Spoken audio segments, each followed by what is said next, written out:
Hi friends, Adrienne Boese here, and today I'm sharing how to put together the Sizzix Card Caddy and turn it into a holiday treat box. Sizzix makes it so easy to put together 3D projects like this, so let's get started. Start by trimming down a 12 by 12 piece of Scrapbook.com natural chipboard to 6 inches by 12 inches for the main part of the caddy. For the two sides of the caddy, trim the second strip of chipboard into two pieces that are 6 inches by 2.5 inches each. Cut the main part of the caddy from the 12 by 6 inch chipboard piece. Using chipboard as the base for this project will ensure that your card caddy or treat box is very sturdy.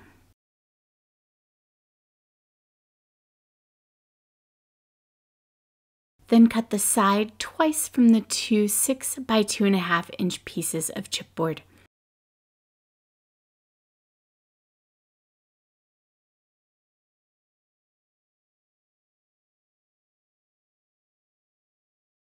Next, cut the side piece twice from some cardstock.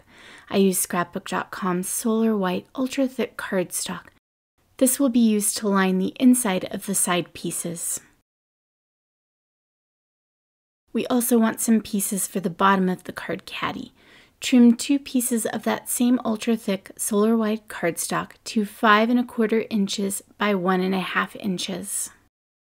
To line the main part of the caddy, cut the main part of the caddy twice from some cardstock. I used a navy blue from Sizzix's Muted Cardstock Pack. Now let's move on to the decorative pieces. The Starlit Village and card panel die works with the card caddy and has this nested panel for the front and back of the card caddy. Select a patterned paper to cut it from.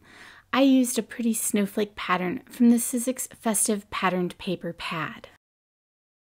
For cutting these thinlit dies, I like to use my Scrapbook.com Magic Mat for clean cuts that don't warp my standard plastic cutting pad.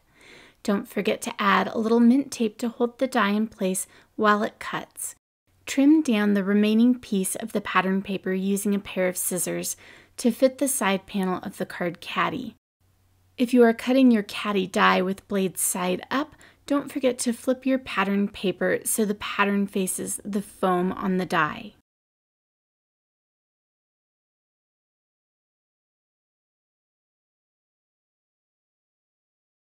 Next, let's add all of the pieces of cardstock and pattern paper to this card caddy and put it all together.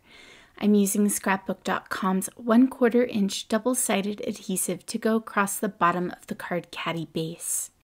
While following the lines and doing 3 long pieces of adhesive would be easier, we want adhesive to go across these score lines to add more stability. These score lines are if you want to turn your card caddy into a mini album, making this a super versatile die. I want to make sure that adhesive is as close to the edge as possible, so I run 2 longer pieces of adhesive lengthwise down the bottom of the card caddy as well.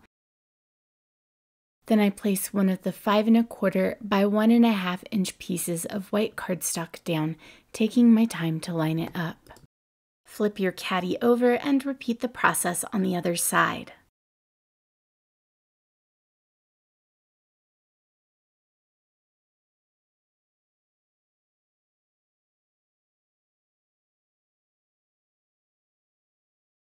We want to trim off the tabs on the side pieces made of cardstock.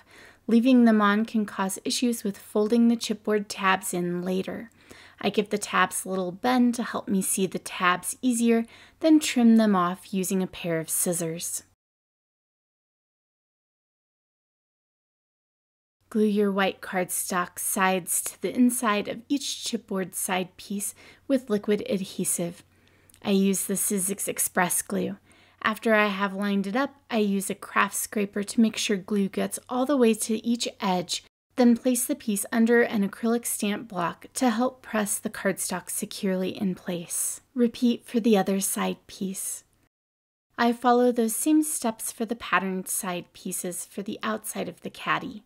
Again, I bend the tabs, trim them off, then glue them in place.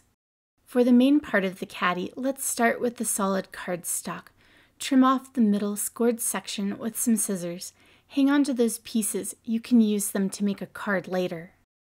Then cover all 4 sides of the Card Caddy with your solid cardstock, again using liquid adhesive. You might be thinking, wait a minute, don't we want to glue the sides down before we add the cardstock? I find that while chipboard is nice and sturdy, adhesives, especially tape adhesives, can pull the top layer of chipboard away when you glue chipboard to chipboard, causing your project to come unglued. These cardstock sheets accept tape adhesive much better. But I know you probably want to cover the chipboard tabs on the inside of your project. That's why we are going to cut the main part of the Card Caddy die one more time. This time I'm using some glitter navy cardstock from Sizzix's Opulent Muted Cardstock Pack. Once cut, trim off the scored middle portion of the die. Now, let's add some of the same double-sided adhesive to the tabs on the side pieces of the caddy. Try to get the adhesive as close to each edge as possible to limit any pulling away that may happen.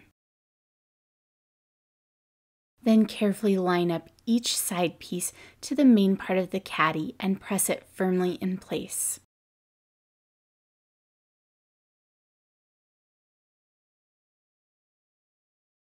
Gluing down one of the glitter cardstock pieces is easier before fully gluing the caddy together, so I add a little bit of liquid adhesive around the edges and place the glitter cardstock down.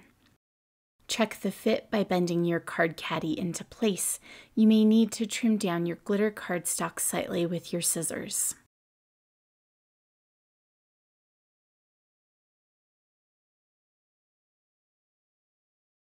When this first piece of glitter cardstock is in place, peel away the other backings on the chipboard tabs and glue the caddy together fully.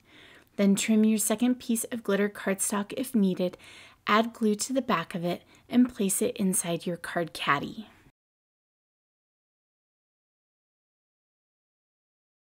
Now for the fun part. Let's decorate the front of the caddy. Using Scrapbook.com's dotted adhesive runner, place adhesive around the edges of the patterned paper pieces, then glue them down to the front and back of your caddy. This adhesive is repositionable before curing, so you have the ability to adjust if needed. Next, cut out the 2 larger village pieces and the 3 single houses from various cardstock pieces. I used the same muted and muted opulent cardstock packs. We are also going to cut out a tag from the Everyday Tags and Labels die set that also works with the Card Caddy. I cut the snowflake from the silver mirror paper from the silver opulent cardstock pack. I cut the tag from the same snowflake paper, but I chose to have the solid teal as the front of the tag.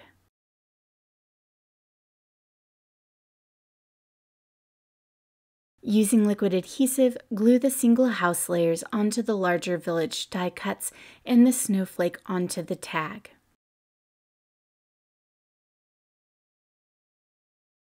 To add dimension to the village, we are using the 1, 2, and 3 mm thickness foam adhesives from Scrapbook.com. Add pieces of the 2 mm thick foam to the back layer of the village die. The new Scrapbook.com Easy Grip ergonomic scissors cut through this foam adhesive with ease. I wanted to make sure that the back layer of the village gets placed in the right spot, so I hold the front layer on top of the back layer, lining it up on the front of the Card Caddy, and press that back layer into place. For the front layer, use the 1 and 3 mm thick foam adhesives. Place strips of the 3 mm along the bottom of the village die and the 1 mm along the top, as the top part lays over the back village layer. Peel the backing off the foam adhesive and press it into place on your Card Caddy.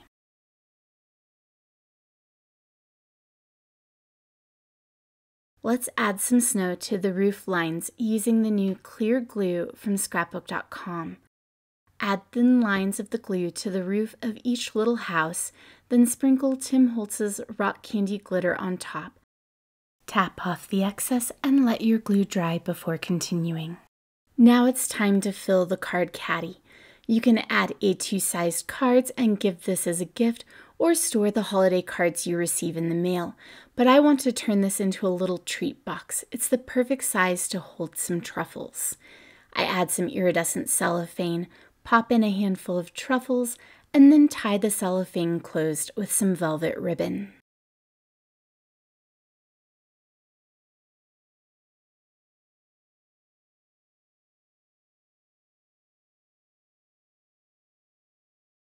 Loop some baker's twine or other twine of your choice through the snowflake tag and then loop it around the velvet trim to finish your project.